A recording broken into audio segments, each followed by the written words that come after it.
مضبوط نظم ورکول او داسې امن ورکول او داسې حقوق ورکول او داسې انصاف ورکول او داسې معیشت ورکول و هغې ته داسې جنگي حکمت عملي ورکول هر جنگ کې اسلام ډېر جنګونه دفاعي شوي اقدامي جنګونه کم دي دفاعي جنګونه ډېر دي دا په مسلمانانو جناب محمد رسول الله باندې ټول اټیکس شوي دي غزوه خندق غزوه احزاب غزوه خندق دا مونږ په سیاست ګټلې ده پیغمبر صلی الله علیه وسلم د ټولو صحابه کرامو نه رایه واخیستله چې څه به کوو دا خو نیټو را باندې راغله ټول کفري ملل چې څومره ملتونه کفر و ټول په یو ځای جمع شو په مدینې منورې باندې حمله ور و نبی علیه السلام ته پته وه نبی علیه السلام پوښتنه کوي د ټولو نه چې څه به کوو دا خو ډېر زیات لښکرې راغلی و ټول جمع شوي دي او هلته کې مکمي یهودیان هم ورسره ملاو دي بنو قریظه هم ملاو ده یهودیان هم ملاو دي په کور کې نه غل موجود نو په داسې حالاتو کې به څه کوو سلمان فرسي پکې رایه ورکړه ویتی چې زه د فارس نه راغلی یم فارس ته مونږه خاورې ته وایي دا د ایران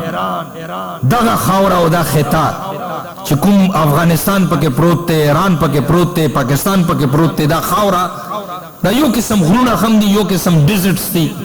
آب و هوا یو قسم ده تقریبا زور تاریخي هم یو قسم ده دی ته فارس وایي نو سلمان فرسي د دې خطې نه و ویتی چې زه د فارس نه راغلی یم مونږه جنګجو کوم یو زه یوه مشوره درکوم چې د مدینې منورې نه ارد ګرد به خندق جنگ خندق غزوه خندق یعنی کودایي به وکړو چې په یې کودایي باندې ودی رړېدی نه شي ای ټایم کې ډرون ټیکنالوژي نه وه ای ټایم کې ایر ټیکنالوژي نه وه په سپیس کې نه شوی تللی په خلا کې نه شوی تللی په هوا کې نه شوی تللی ای ټایم کې زمیني خبره وه صرف نو ځمکه انقطاع وکړه هغې کې ورته خندق هغې ته کې ورته کودایي وکړه چې بس دی بریک ورته میلاو شي نو په دې باندې عمل وشو نبي علیه السلام په خپله باندې کودالې راخیستي دي په دې عمل کې شرکت کړی دی صحابه کرامو کړی دی او په هغې کې نبي علیه السلام پریډکشنز هم کول پیشنګویان یې کول وی چې شام لاړو روم لاړو روم سلطنت لاړو فارس لاړو دا پریډکشن یې کول چې دا ټول ملکونه فتح کېږي او هلته کې لګیا دی خندق او کاڼي وایي په کوداله باندې نو د تجربې نه فایده واخیستله د سلمان فرسي نه او دویم غټ کردار پکې نعیم رضی الله تعالی عنه وروسته صحابي شوی و اوله راغلی دی ابو سفیان په لښکر کې و هلته کې بس خدای هدایت ورته کړی و ایمان یې راوړی و خو په زړه زړه کې شپې پټ نبي علیه السلام ته راغی ملاقات یې ورسره وکړو ویتی چې که تا خوښه وي زه لږ دروغ وایم او زه به د خپل ایمان پټ کړم اول او بني قریظه ته لاړ شم هغې ته به یو ما ورسره تعلق ته هغې ته به یوه خبره وکړه په دی کې زه درته درار پیدا کوم خو بس دا اجازت راکړه چې زه ایمان پټوم د ایمان به وروسته ښکاره کوم نبي علیه السلام دی چې کوی شي نو جنګ کې خو دا خبرې کیدی شي حکمت عملي ده نو خپل ایمان یې پټ کړه هلته کې لاړو بني قریظه ته بني قریظه ته یې وویل چې تاسو ته پته شته چې ابو سفیان کدي ځای کې جنگ هراو شو دی ټول لښکرې هراو شو نو تاسو د مسلمان سره د اډوکې ونه خورو نو ویتې چې تاسو سره خو د ما پلار نیکه نه تعلق دی یوه مشوره در کومه چې یو 15 شپږ مشران ځان سره کېنوئ دا مخکې زمانې کلچر روان دی چې کله کله روغې کوي څه جنګونه کېږي هغې نه بیا څه کسان کېنوي چې دا کسان یې موږ سره کېنوئ یو 15 شپږ کسان ونه کېنوئ که بیا دی راتلل نو تاسو سره به یې کسان ناست او بیا لاړه ابو سفیان و هغې کسانو کې هم دا خبره وکړه چې تاسو ته پته شته بنو قریظه خو چې کومه ده هغې خو ورسره نبي علیه السلام سره میلاو دي تاسو نه مشران اخلي او بیا یې مسلمانانو ته حوالې کوي نو ابو سفیان لښکر کې یو خبره وکړه او بنو قریظه کې بېله خبره وکړه خبره یې دوی وکړه دې ته سیاست وایي نو الته ابو سفیان باران دی باد و باران دی خوراک ختم دی هغه پریشانه دی مشاورت لګیا دی او په مشاورت کې حذیفه رضی الله تعالی عنہ پټ ناست هغه هم نبی علیہ السلام لګلې دی وای چې باران دی باد و باران دی تکلیف دی سامان ختم دی اس نشتره سره او بل طرف ته بنو قریظه هم را باندې خرڅ شوي دي دې ته خرڅولي چې پلانکی سړی په ما خرڅ شو هغه رانه کسان ځکه چې هغې نه کومک وغوښتو هغې ورته وي چې تاسو موږ سره 5 کسان 6 کسان کې نه وای هغې وي چې بلکل نعیم خبره ټیک ته ده کسان ورکوي هغې ته یې ورکوي هغه یې ټیسټ کړل چې تاسو یې ټیسټ کوئ چې دی تاسو نه کسان کینی که نه کینی حالانکه دا اوله نه خبرې نه وي د اوله معاهدې کې دا خبرې نه وي چې موږ سره به کسان کې نه وای دا پکې نعیم رضی الله تعالی عنہ خبرې وکړې نو هلته کې دی خپله کې مشاورت وکوي چې واپس ځو ځکه چې دی هم را باندې خرڅ شوي دي او دا هم راته نیت بدل دی وایي مونږ حالات خراب دي نو واپس لاړل لشکرې نو غزوه خندق او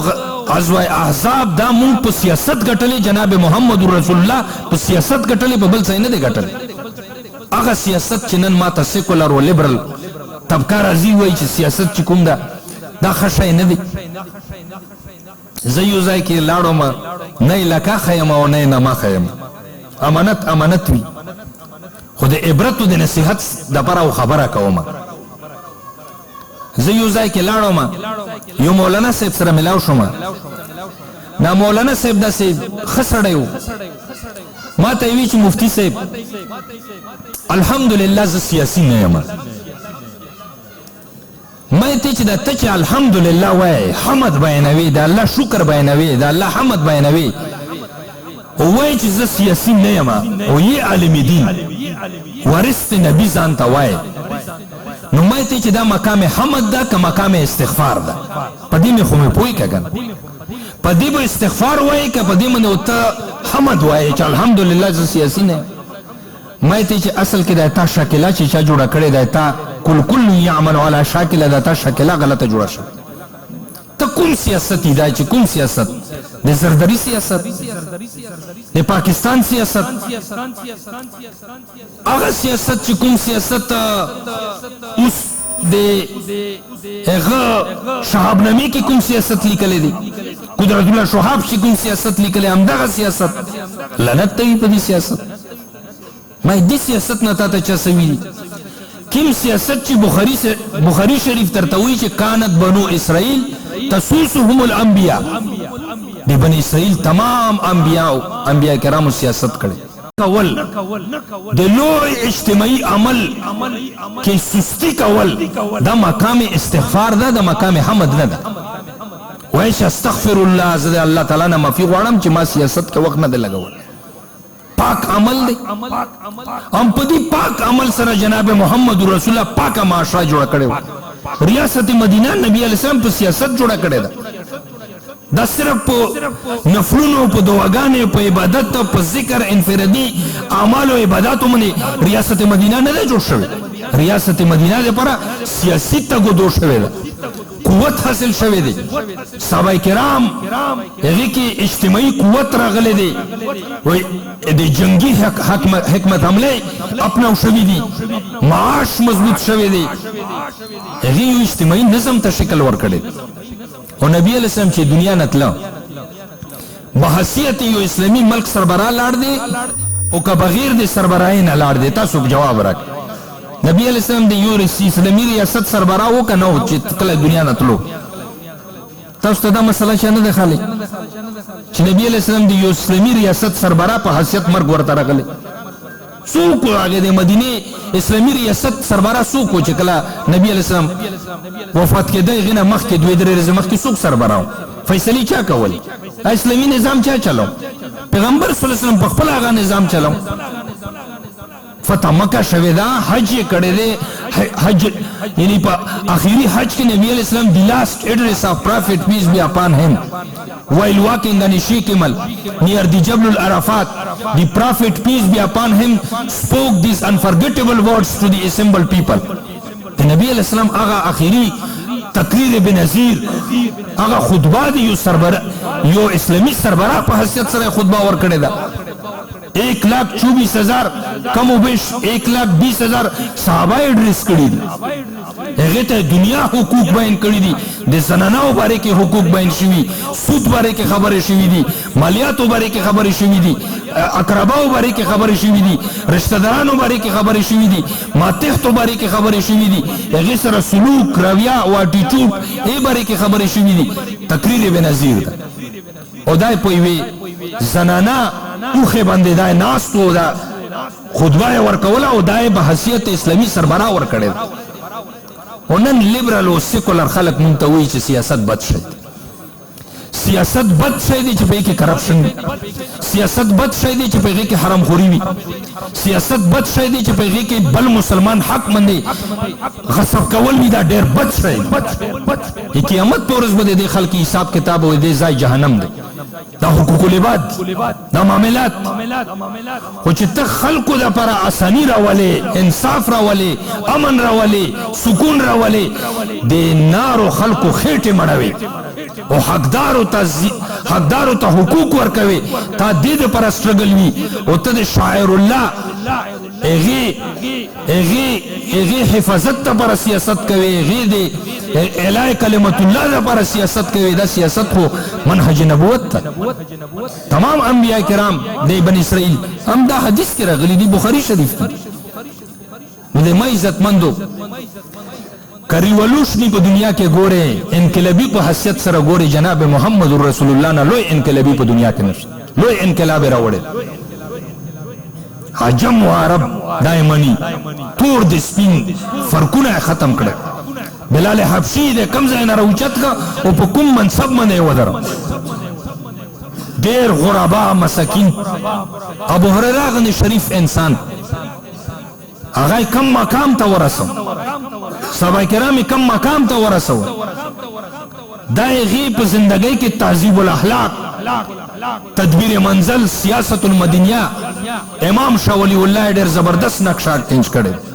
د جناب محمد رسول الله سیاسی ژوند به حیثیت یو امبیسیډر به حیثیت یو سفیر امن او به حیثیت یو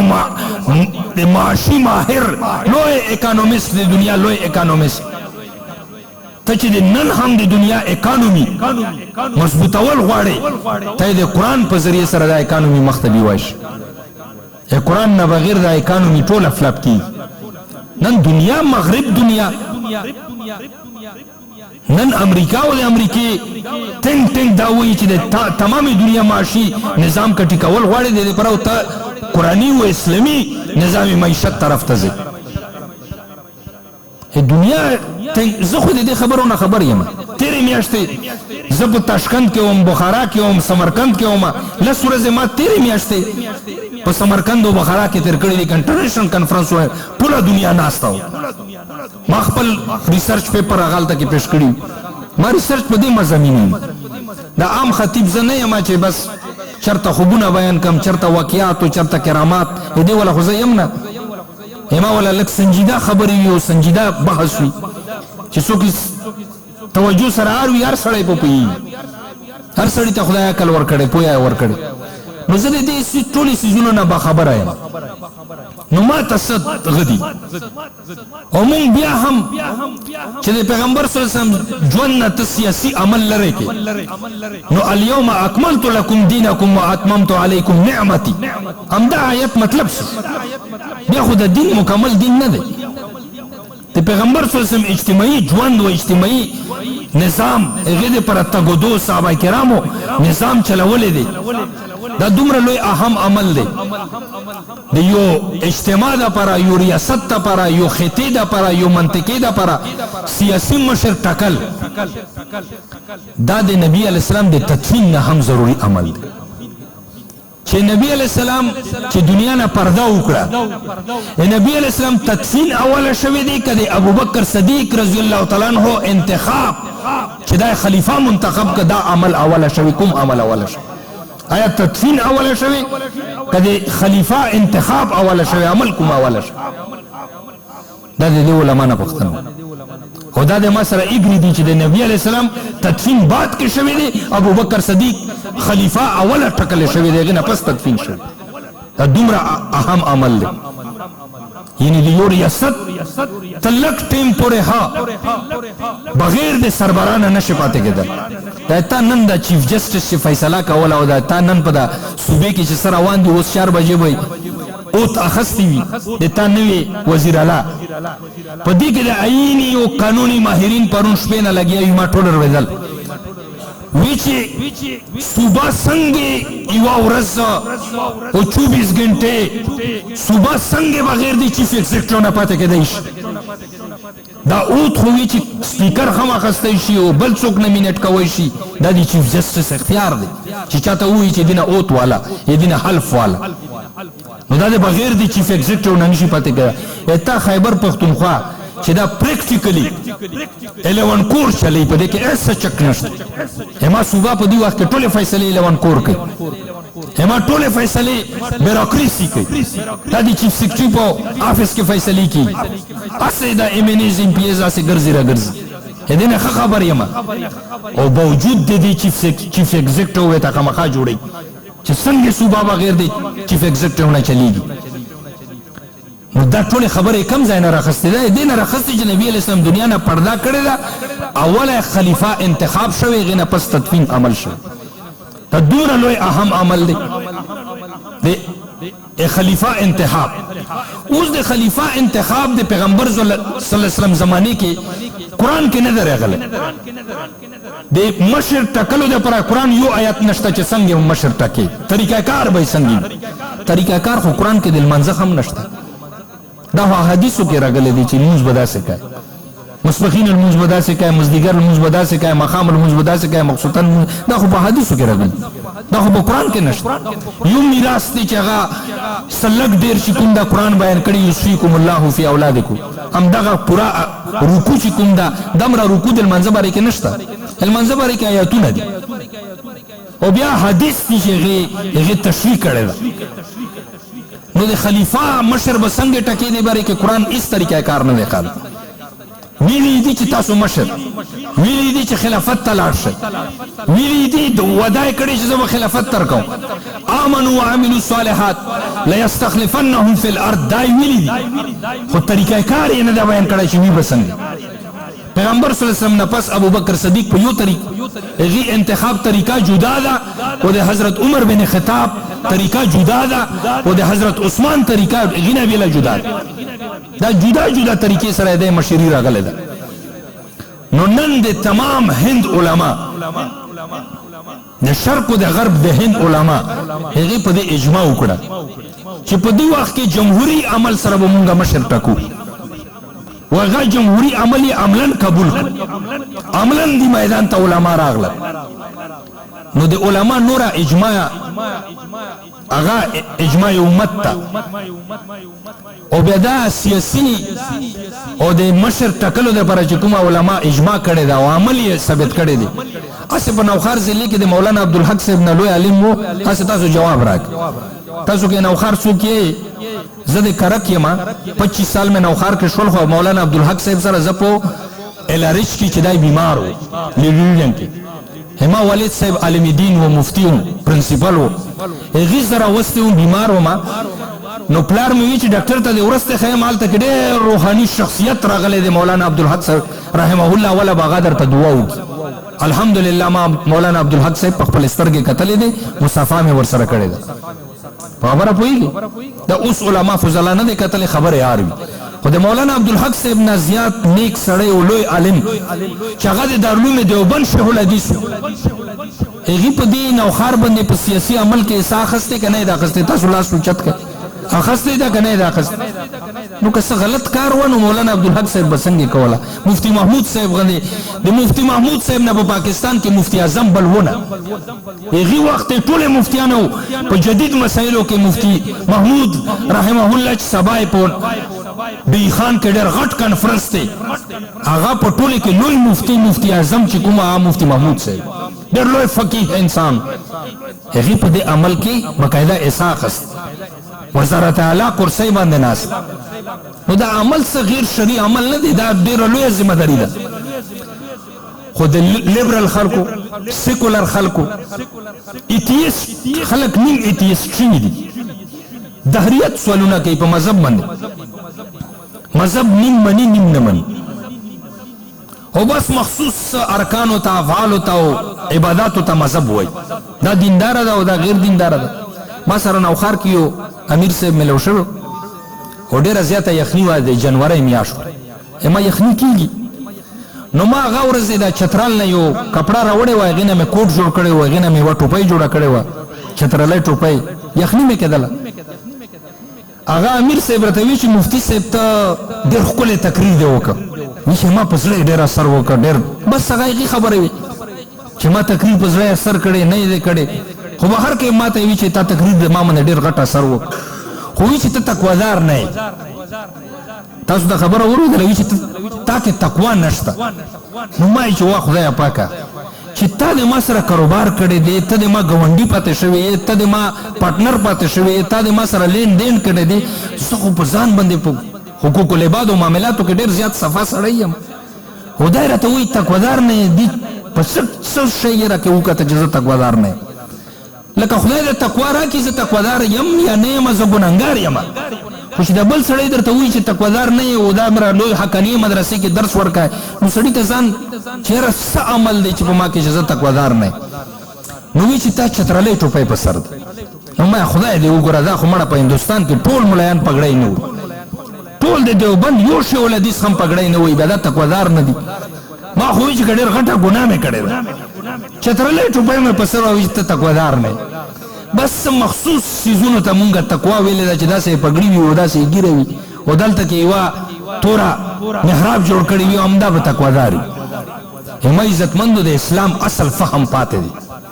اسلام فهم چې کوم امام شاه ولی الله مونږ ته راکړی دی هغه اسلام فهم دی مونږ ته پکار دی چې مونږ د امام شاه ولی الله په سوچ او فلسفې باندې ودرېږو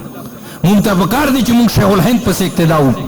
مونږ ته پکار دی چې مونږ حسین احمد مدني پسې ودرېږو مونږ ته پکار دی چې مولانا عبدالحق مفتی محمود پسې ودرېږو ما عزتمندو همدغه مونږه مقتدا دي او دغه اکابر دي او دغه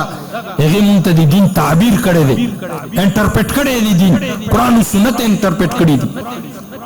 همدا د جناب محمد رسول الله ورثاوي ورثین انبیاوي نو مونږه لیبرل او سیکولر خلک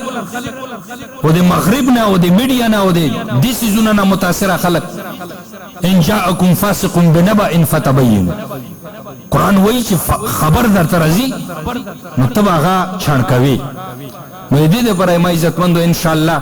ما نه پس به هم د موضوع باندې تسلسل سره خبره کېږي تاسو ټول ښه په آرام سره ورته کښېنئ د پیغمبر صلی الله علیه وسلم سیرت به بیانېږي او ما باره کې چې دا نه وایي چې مفتي صاحب سیاسي بیان وکړه ما ته موضوع د هغه راکړی وای چې د پیغمبر سیاسي ژوند څنګه او هغه ژوند به زه د خپل نن استادانو ژوند سره ملو کوم دا ما موضوع بل مقرر به په بلې موضوع باندې کوي الله پاک ته په دې باندې عمل نصیب کړي واخر دعوانا ان الحمد لله رب العالمین